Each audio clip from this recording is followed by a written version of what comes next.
खलवत में बातें करना जायज़ था उसके लिए? नहीं। फिर कहते हैं हालात ख़राब हो गए। फिर कहते हैं बेटी जो है बड़ी नेक थी, पता नहीं क्या हुआ उसे। लड़का तो मेरा बहुत अच्छा था, पता नहीं क्या हो गया उसको, ज़माने की हवा लग गई है।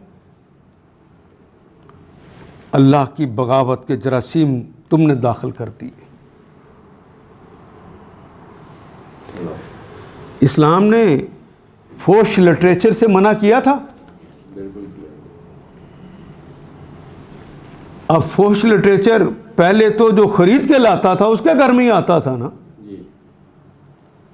अखबार आप खरीद के लाएंगे तो किसी फिल्म के इश्तिहार में कोई नाचती हुई औरत की तस्वीर आएगी,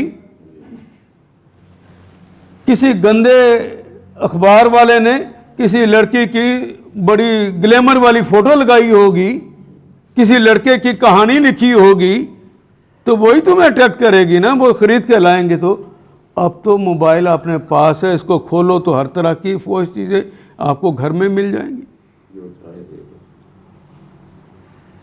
बेटे के पास अलग है, बेटी के पास अलग है, आपके पास अलग है, आपकी बीवी के पास अलग है। और सारे ही घर के अंदर 7-8 अफराद रहते हैं, आठों के आठों तन्हाई का शिकार हो गए। गलत कह रहा हूं मैं?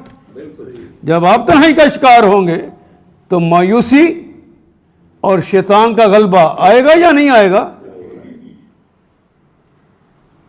मैं तो नौजवान बच्चों को यह भी पढ़ाता हूं कि जब आप पढ़ रहे हों तो ये जो समझाया जाता है तन्हाई में अलग लोगों से बैठ के पढ़ना, शैतान का वहाँ पे हमला ज़्यादा ज़ोर से हो जाता है। खबरदार ये काम ना करना।